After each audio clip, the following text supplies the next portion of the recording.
주님을 바꾸지 않으리. 오늘 거룩한 주의 날에 예배 자리에 나오신 여러분에게 주의 은혜와 복이 함께 하시기를 주의 이름으로 축복합니다.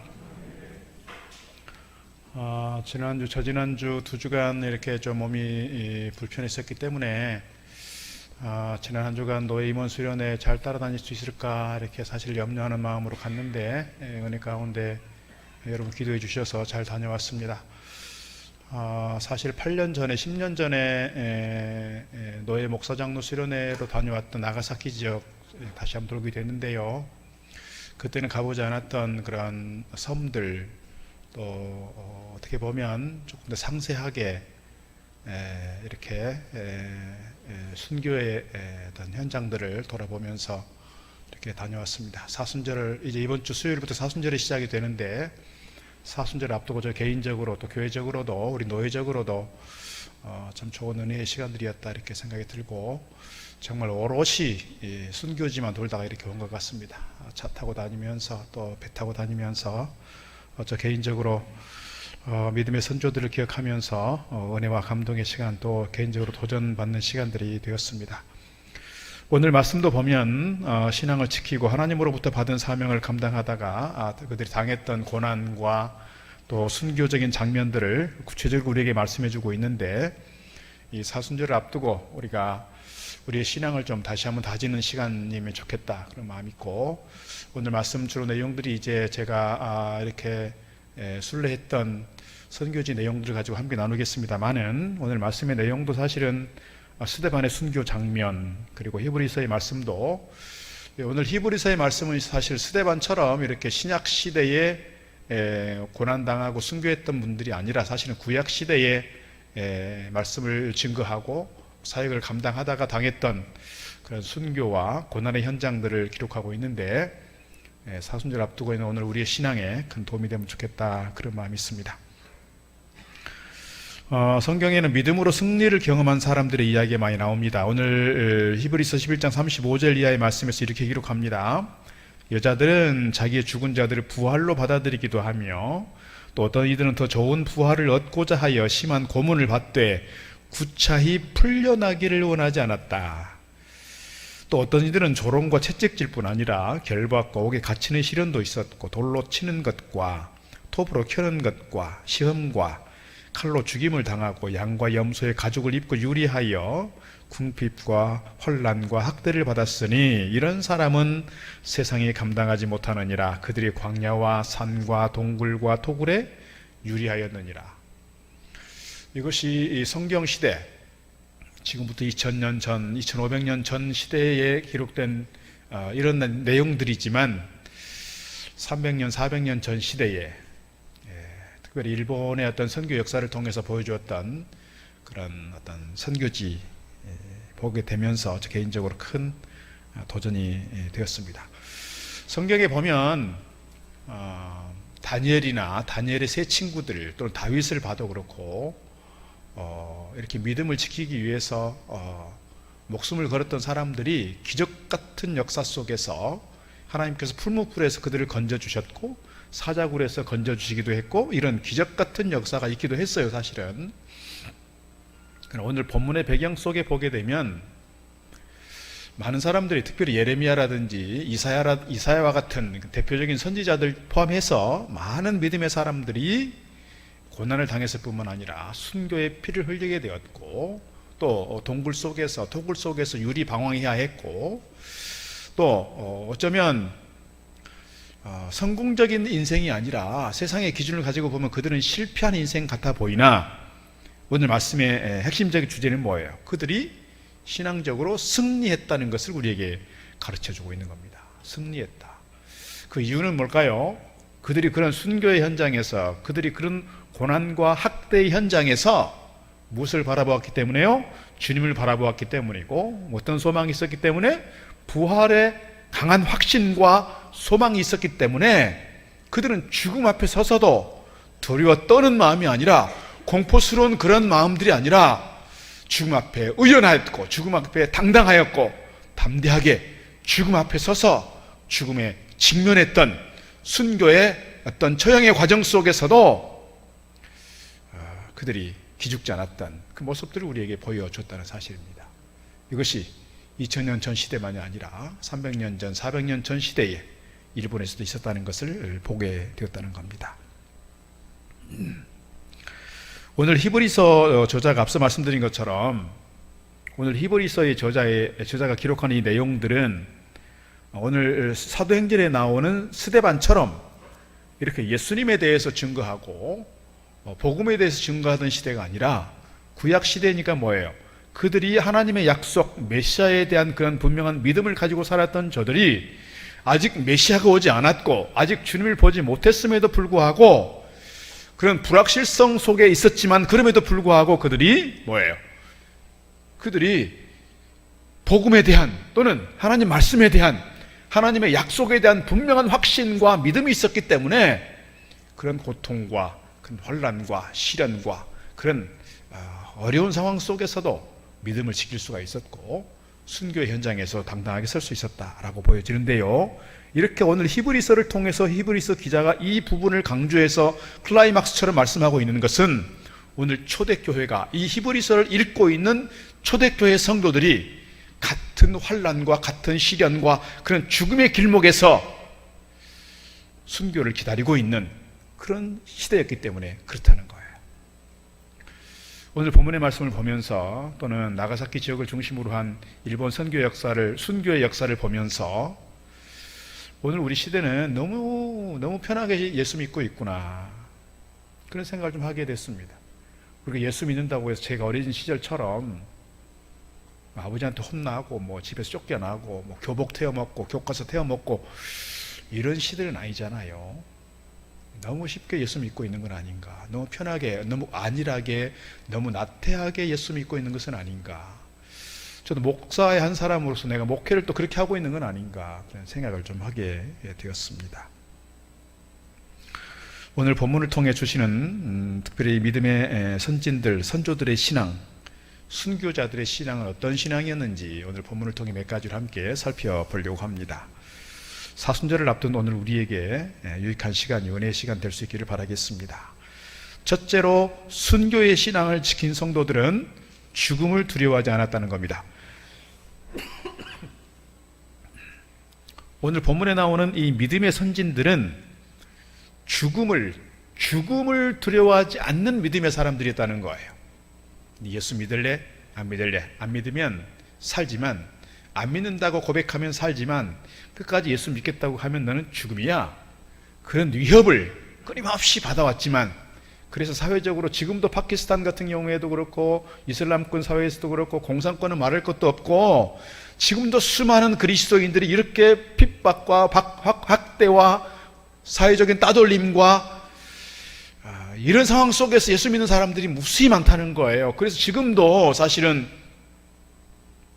매년 15만 9천 명 정도, 16만 명 정도의 순교자들이 있다는 것입니다. 북한을 비롯한 공산권 사회에서, 이슬람권 사회에서, 또는 힌두교권 사회 속에서, 심지어는 이스라엘 유대인들 사회 속에서 지금도 수많은 사람들이, 수만 명의 사람들이 순교를 당하고 있고 생명을 잃고 있다는 사실 우리가 잊지 않으면 좋겠습니다. 사진을 하나 보자면 나가사키 성지순례 가운데 가장 감동이 되었던 현장이 있습니다. 사진을 보시면 26명의 성도들이 가운데 있는 몇 명은 또 사실 선교사님들입니다. 이렇게 십자가에 달려 순교했던 그 현장에 세워진 기념관과 교회와 기념비입니다. 그런데 보면 다 어른들만 있는 것이 아니고요. 왼쪽에서 7번째 보면 아이가 있습니다. 가운데 십자가 가운데에서 오른쪽에 좀 비켜서 보면 또 아이들이 둘이 있습니다. 이 아이들은 12살, 13살, 15살 아이들입니다. 원래가 26명을 처형하겠다고 한 것이 아니라 이 아이 12살, 13살 두 아이는 사실은 명단에 없었어요. 그런데 어머니 아버지가 또 자기 스승들이, 자기를 가르쳤던 선생님들이 이렇게 신앙적으로 학대를 받고 고통당하다가 십자가를 지고 죽게 되니까 이 12살, 13살짜리 아이들이 우리에게도 십자가를 달라, 나에게도 십자가를 달라, 우리 선생님이 가신 그 길 우리 아버지가 가신 저 길을 나도 가겠습니다. 그리고 자원하여 십자가를 지고 죽음의 길로 갔다는 것입니다. 이유가 무엇이었을까요? 만약에 십자가에 달린 그 부모님이, 십자가에 달린 선생님이, 십자가에 달린 그 선교사님들이 두려워하고 떨고 공포스러워했었다면 아마 이 아이들이 감히 그런 생각하지 못했을 것입니다. 그런데 십자가에 달린 그 누구도 누구를 원망하거나 욕을 하거나 화를 내거나 두려워하거나 공포스러워하지 아니하고 하늘을 바라보며 기도하면서 죽음을 맞고 있는 그 현장 속에서 이 아이들에게도 그런 두려움이 사라진 것입니다. 지금 12살, 13살이면 중학생, 중학교 1, 2학년 아이들입니다. 이 아이들이 얼마나 죽음에 대한 공포가 컸겠어요. 그럼에도 불구하고 자기 선생님이나 부모의 그 신앙들을 보면서 십자가에 달려 돌아가시는 그 장면들을 보면서 이 아이들도 두려움이 사라진 거예요. 두려움이.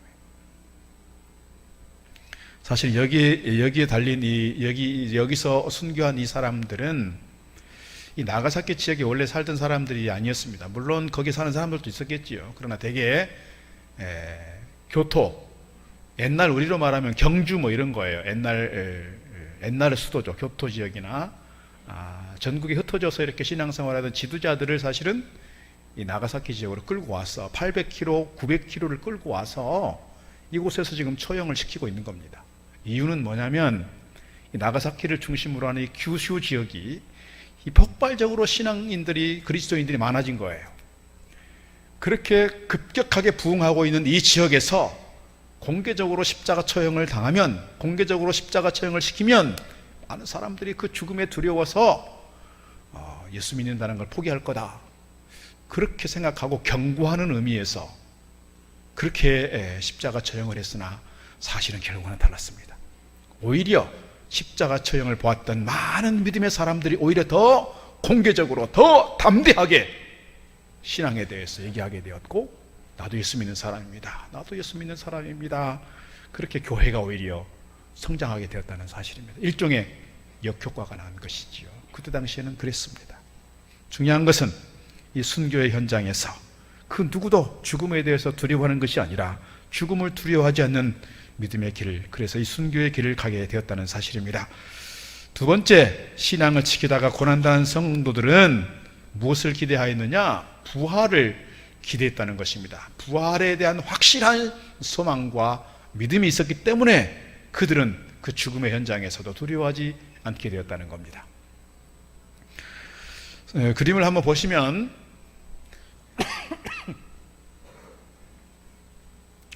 오른쪽에 있는 그림이 후미에라는 것입니다. 후미에. 왼쪽에 있는 그림은 이 동네 지도자들을 모아놓고 동네 사람들 한 사람씩 불러서 이 후미에 예수님의 십자가가 그려진 이 성화를 조각으로 만든 것입니다. 나무로 만들든지 동판으로 만들든지 해서 이 후미에를 밟고 지나가도록 했습니다. 이 예수님의 십자가를 밟고 지나간다는 얘기는 뭐예요? 내가 예수 믿는 사람이 아닙니다, 그런 뜻이고요. 후미에를 밟지 못하고 차마 신앙의 양심을 따라서 이 후미에를 밟지 못하고 가는 사람들은 예수 믿는다는 걸 표시하는 거기 때문에 붙잡혀서 고통을 당해야 했습니다. 그래서 죽음의 길로 가야 했고, 순교의 길로 가야 했고, 고난의 길로 가야 했습니다. 그러나 많은 믿음의 사람들이 이 후미에를 밟지 못하고 그냥 지나갔어요.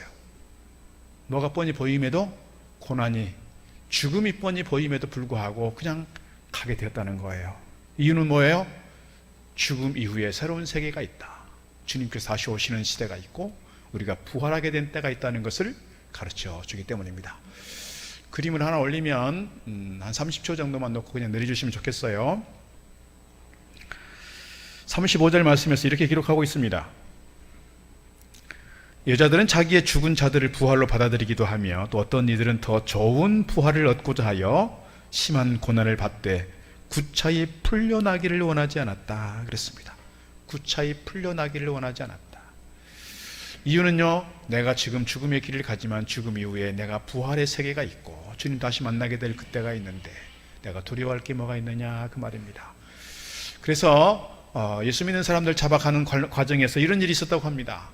어린아이가 12살인가 13살인가 어린아이가 있었습니다. 그러니까 이 성도들을, 그리스도인들을 끌고 가는 이 무사들 중에, 이 사무라이 중에 하나가 이 아이가 너무 불쌍해 보이는 거예요. 그래서 내가 이 아이를 양자로 삼겠다 생각해서 아이에게 제안을 했어요. 너 내 아들 되라. 그럼 너 살 수 있어. 그런데 13살짜리 아이가 거절했습니다. 내가 당신의 양자가 되면 지금 당장 몇 년 동안 내가 안전하게 살 수 있겠으나 천국에서 영원한 그 세계, 부활의 이후의 그 세계를 생각해 보면 이거 잠깐 이거 의미 없다는 거예요. 의미 없다. 어린아이지만 순교의 길로 갔습니다. 이번에 이렇게 보게 되면서 좀 이렇게 제가 새롭게 알게 된 것은, 이렇게 순교자 중에서 12살, 13살, 15살짜리 아이들이 꽤 많다는 거예요. 그리고 이제 잠복 그리스도인 그 시대가 한 300년 정도 유지가 되는데 너무 핍박이 심하니까 그때 주로 이 12살, 13살 이런 아이들이 성경을 통째로 외우는 거예요. 그래서 아이들에게 분담을 시킵니다. 너는 복음서 외워, 너는 서신서 외워, 너는 계시록 외워. 외워서 그 외운 걸 가지고 계속해서 전승해 가는 거예요. 성경을 내놓고 읽을 수가 없으니까, 발각되면 죽음이니까 다 외워서 갔어요. 전승의 시대가 된 거예요. 300여 년 동안. 300여 년 동안 그렇게 했어요. 주로 어떤 사람이? 어린 아이들이. 그래서 우리 아이들에게도 성경을 외우게 하는 것이 참 중요하구나 생각을 좀 하게 됐습니다. 12살, 13살 되는 초등학교 아이들, 중학교 아이들에게 성경을 외우게 하고 말씀을 외우게 하는 것이 얼마나 중요한가. 그래서 이 아이들이 성장해 가면서 좋은 지도자들이 되게 되었고, 이런 사람들을 통해서 교회가 계속해서 명맥을 유지해 갔던 그런 시대인 것을 알게 됐습니다. 초대교회 감독이었던 이그나시우스가 순교당하면서 7통의 편지를 남겼다고 합니다. 편지 7통의 내용 속에는 자신을 위해서 중보해달라, 또는 순교당하지 않도록 구명운동을 해달라, 그런 기록이 없다는 거예요. 오히려 내가 십자가 앞에서 당당히 순교의 자리에 설 수 있도록 나를 위해서 기도해 주라 그랬습니다. 구차히 고난을 피하지 않았습니다. 구차히 순교를 피하지 않았습니다. 많은 믿음의 선조들이 그렇게 갔다는 것이죠. 세 번째, 이들이 당한 고통은 가장 참혹한 것이었다 하는 겁니다. 오늘 스데반이 당한 순교의 장면은 뭐예요? 투석형이에요. 돌을 던져서 순교시키는 거예요. 돌을 던져서. 지금도 여전히 이슬람권에서는 이런 경우들이 많이 있습니다. 조롱과 채찍질과 결박 정도는 보통이었다는 것이죠. 옥에 갇히기도 했고, 톱으로 몸을 반으로 켜서 죽이기도 했습니다. 칼에 참수형을 당하기도 했습니다. 양과 염소의 가죽을 입고 사자의 밥이 되기도 했습니다. 우리가 잘 아는 주기철 목사님은 굵은 못이 수백 개 박혀있는 그 널빤지 위를 맨발로 밟고 그것을 진화했던 그런 고통의 시간들도 있었다 하는 것이지요. 우리가 특별히 중년층쯤 되시는 우리 성도님들은 아마 다 읽지 않았을까 싶어요. 엔도 슈아크의 침묵이라는 책입니다. 저도 고등학교 시절에 침묵을 읽으면서 크게 감동했던 시절이 있었습니다. 지난번에는 그냥 살짝 지나가기만 했는데 이번에는 그 안에서 샅샅이 뒤지면서 엔도 슈아크의 생애, 그리고 그가 썼던 그 침묵의 배경들을 이렇게 쭉 보게 됐는데요. 사진 하나 보시면 십자가에 달린 사진들을 볼 수 있습니다. 이거는 영화에 나오는 장면이에요. 이렇게 십자가에 달려있는 이 사람들의 이 수면의 높이는 밀물이 들어왔을 때 코에 차는 수준이라고 합니다. 썰물이 되면 빠지게 되고요, 밀물이 되면 코 정도 올라오고요. 그럼 어떻게 됩니까? 밀물이 차면 계속해서 숨을 이렇게 못 쉬게 됩니다. 그리고 빠지면요, 온 몸이 다 이 염분에 빠졌던 몸이기 때문에 몸이 정말 힘들다는 거예요. 이렇게 며칠 동안 갑니다. 그러면 이 시신을 고기들이 와서, 물고기가 와서 잡아먹고 밥이 되기도 했다고 합니다. 이렇게 공개적으로 십자가형, 아까 앞에서 26명 이렇게 사형했다고 했는데요, 그 처형했다고 했는데, 그렇게 공개적으로 이렇게 하다 보니까 부작용이 생긴 겁니다. 앞서 말씀드린 것처럼 많은 사람들이 이렇게 겁을 먹고 많은 사람들이 예수 안 믿겠다고 할 줄 알았는데 오히려 더 많은 사람들이 예수 믿겠다고 한 거예요. 그래서 이 사람들은 이제 처형의 방법을 바꾸게 됩니다. 다음 사진을 보면 이렇게 되어 있습니다. 십자가형이 아니라 거꾸로 매달아서 처형을 합니다. 거꾸로 매달았을 때 그냥 매다는 것이 아니라 이 귀 밑에 구멍을 낸다고 합니다. 칼집을 내서 거꾸로 이렇게 세워 놓으면 여기서 피가 계속해서 새나간다는 거예요. 그래 보통 4일에 걸쳐서 피가 말라 순교한다고 합니다. 이런 사람들이 수백 명의 사람들이 나왔습니다. 오늘 38절 말씀 보니까 그들이 광야와 산과 동굴과 토굴에 유리하였다 그랬습니다. 그들이 계속해서 쫓겨다닐 수밖에 없는 상황이 됐습니다. 쫓겨다니다 또 붙잡힙니다. 붙잡히면 이런 처벌을 받습니다. 사진을 다시 한번 보시면 무릎을 꿇고 있는 사진이 나옵니다. 무릎을 꿇고 있는 자리 밑에 보면 뭔가 이렇게 울퉁불퉁한 바닥이 있습니다. 근데 이것이 사실은 조각이니까 그렇죠. 원래는 이렇게 뾰족뾰족한 돌판 위에 이렇게 무릎을 꿇고 앉힌다고 합니다. 그리고 이 무릎 위에는 큰 돌을 얹는다고 합니다. 다음 사진을 보시면 어떤 돌을 얹었는지를 보여줍니다. 이런 큰 돌들입니다. 우리가 보통 도로에 보면 이렇게 경계석들이 있잖아요. 경계석. 도로가에 경계석들이 있는데 그런 큰 사이즈의 돌들을 무릎 위에 쌓는 거예요. 어디까지? 턱 밑에까지. 그러면 무릎은 다 으스러지고 몸은 다 망가져서 그렇게 가는 겁니다. 언제까지? 죽을 때까지, 아니면 예수를 부인할 때까지 이렇게 처형을 했습니다. 다음 사진을 보시면 아까 말씀드린 것처럼 멀리 도망을 가야 했던 나가사키 지역에서 특별히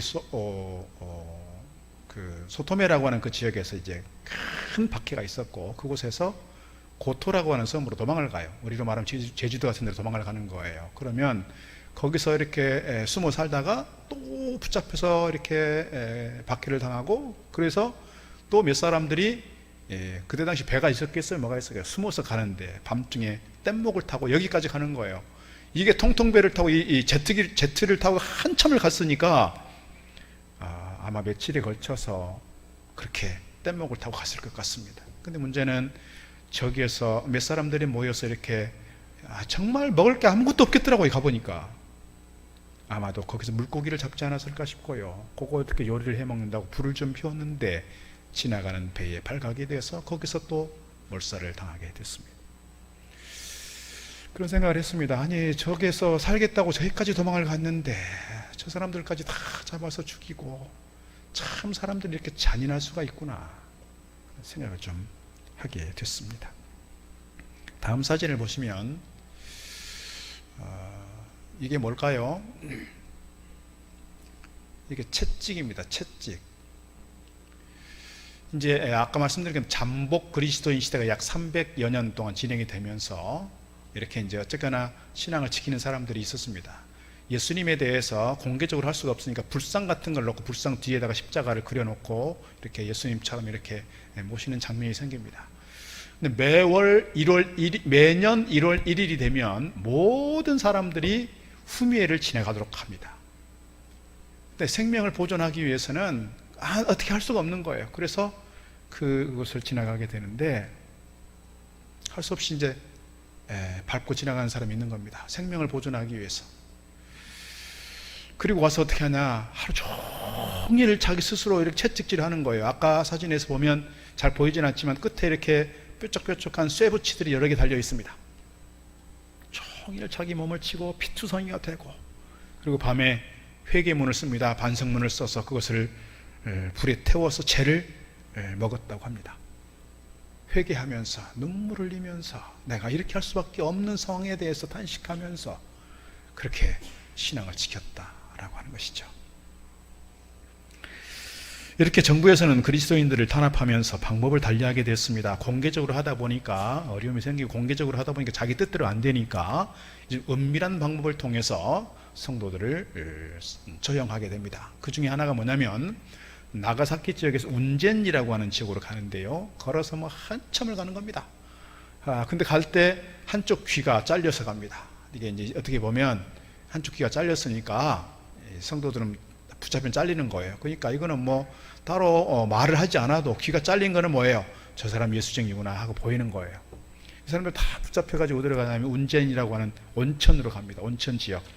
지금은 제가 한 8년 전에만 갔을 때도 물이 꽤 있었는데 지금 물이 거의 말랐어요. 다 온천 다 개발해가지고 물을 다 빼버리니까 위에 있는 곳들이 별로 없었습니다.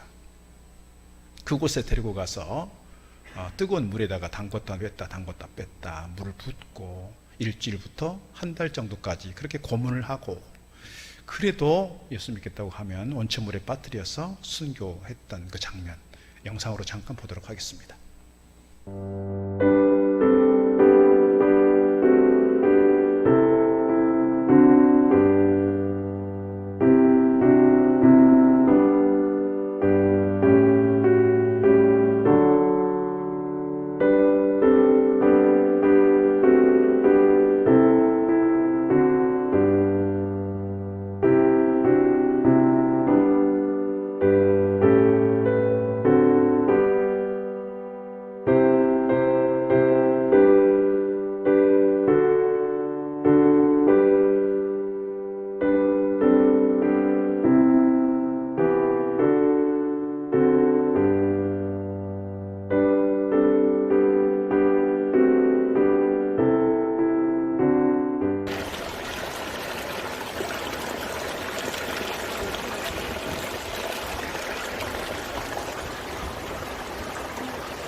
환난과 핍박 중에도 성도는 신앙 지켰네. 옥중에 매인 성도나 양심은 자유 얻었네. 우리도 받으면 죽어도 영광 되도다. 성도의 신앙 따라서 죽도록 충성하겠네. 하나님 좋은 길을 허락하셔서 이곳까지 인도하여 주시고 우리로 보고 느끼고 깨닫고 듣게 하시니 감사를 드립니다. 주의 거룩한 성도들이 하나님 나라의 천국을 소망하며 묵묵히 순교의 길을 갔습니다. 아버지 하나님, 이 땅에서 그 어느 고난도 천국의 귀한 것에 비유할 수 있겠습니까? 아버지께서 우리도 이 신앙 본받아 주님이 원하시는 그 길, 주님이 부르시는 길, 주님이 기뻐하시는 길에 순종하는 저희들 되게 하여 주시옵소서. 네, 말씀 조금 더 이어가겠습니다. 네 번째, 이 신앙은 세상에 두려워하는 신앙이었다 그랬습니다. 38절 보니까 이런 사람은 세상에 감당하지 못하느니라 그랬습니다. 사형을 집행하는 이 부사들이 성도들의 모습을 보면서 두려워진 겁니다. 저 사람들이 이렇게 죽음 앞에서 담대할 수 있는 게 뭔가, 이유가 뭔가 생각했더니, 찾아봤더니 그들이 부활에 대한 분명한 확신이 있었던 거예요. 그래서 무사들이, 이 사무라이들이 부활에 대한 두려움이 생긴 겁니다. 내가 지금 이 사람들의 목을 쳐서 죽이고는 있지만 이 사람들이 혹시 부활해 가지고 나타나면 내가 어떻게 되나, 우리가 말하는 부활은 그게 아님에도 불구하고 이 사람들은 그렇게 순진하게 받은 겁니다. 그래서 사람들을 처형을 해서 참수형을 취해서 몸 따로 머리 따로 이렇게 무덤을 만든 겁니다. 그 그림이, 그 사진이 있습니다. 사진 한번 보여주시죠. 오른쪽에 있는 동상은 머리가 묻혀 있는 곳입니다. 수주카의 흔적이라고 하는 머리를 묻은 그 지역이고, 왼쪽에 있는 이 동상 지역은 한 500m 이상 떨어져 있는 상당히 버스를 또 한참 갔던 기억이 납니다. 여기는 몸이 묻혀 있는 지역입니다. 얼굴 사진들을 보시죠. 하늘을 바라보고 있습니다. 또 기도하면서 얼굴의 표정은 뭐예요? 인자입니다. 화를 내거나 불평하거나 짜증을 내거나 억울한 심정이 아닙니다. 평안한 마음으로 주님을 바라보고 오늘 저들은 기도하면서 이 죽음을 맞습니다. 그랬다는 거예요. 하나 더 말씀을 드리자면, 다섯 번째, 순교의 자리에서도 용서의 기도를 했다는 것입니다. 오늘 사도행전 7장 말씀 보게 되면, 오늘 스데반이 자기를 향해 돌을 던지는 그 사람들을 향하여 그 사람들을 위해서 기도합니다. 아버지여, 이 죄를 저들에게 돌리지 마옵소서. 그들을 위해서 용서의 기도를 했습니다. 13세의 어린 소년이 순교의 자리로 끌려가면서 어머니에게 유언장 같은 편지를 이렇게 기록했습니다. 어머니, 나는 곧 죽습니다. 그러나 부모님께서는 끝까지 신앙을 버리지 마시기 바랍니다. 나는 나를 죽음으로 끌고 가는 이 사람들을 이미 용서했습니다. 13살의 어린 아이가 자기를 죽음으로 몰고 가는 그 무사들을, 그 군대의 군인들을 용서했다라고 그렇게 마지막 편지를 남겼습니다. 사랑하는 성도 여러분, 우리가 사순절을 앞두고 있습니다. 오늘 우리 시대가 어떤 시대인지를 생각해 보면 우리가 신앙생활 하는 데서 너무 긴장감이 없는 그런 시대를 살고 있는 것 같습니다. 북한에서 선교하다가 오신 목사님이 그런 말씀했습니다. 세례 문답하다가 예수 그리스도를 믿느냐라고 묻는 것이 아니라 예수를 위하여 죽을 각오가 되어 있습니까? 이렇게 물었다고 했습니다. 교리적인 질문이 아니라 당신이 예수를 믿는다는 얘기는 당신이 예수를 위해서 죽겠다는 각오가 되어 있다는 것인데 정말 그런 각오가 되어 있습니까? 라고 그렇게 물었다는 것입니다. 오늘 우리에게도 스스로 그런 질문을 해보면 좋겠습니다. 내가 예수를 믿는다는 것이 그저 그렇게 편하고 쉽게 예수 믿는 것이 아니라 내가 예수님을 위해서 목숨을 바칠 각오가 되어 있는가? 내가 예수를 위해서 죽을 각오가 되어 있는가? 우리 스스로 그렇게 좀 질문해 보면 좋겠습니다. 사순절 기간을 지나가면서 우리 스스로에게 그런 질문을 해가면서 내가 과연 어떤 모습으로 주님을 섬겨왔는지, 앞으로 어떻게 섬겨야 할지를 다시 한번 생각하고 기도해가는, 그래서 죽음을 두려워하지 않는 강하고 담대한 믿음의 사람들로 아름답게 세워져가는 저 여러분 다 되기를 주의 이름으로 축복합니다. 기도하겠습니다. 사랑의 아버지 하나님, 오늘 우리 시대가 너무 편안하게 그런 신앙생활을 하고 있지만 지금도 이 시간도 박해와 고난의 시대를 살아가며 목숨을 걸고 신앙을 지키는 많은 성도들이 있다는 것을 저희가 압니다. 잊지 않게 하시고 오늘 우리 기독교의 역사가 이러한 순교자들의 핏값으로 세워졌다는 것을 저희들이 결코 잊지 않도록 인도하여 주시옵소서.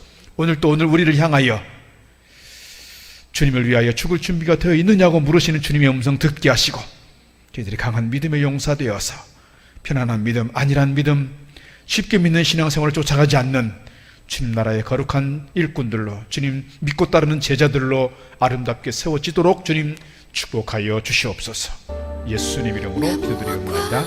아멘. 주님을 바꾸지 않으리. 다른 어떤 은혜 구하지 않으리. 오직 주님만이 날 살피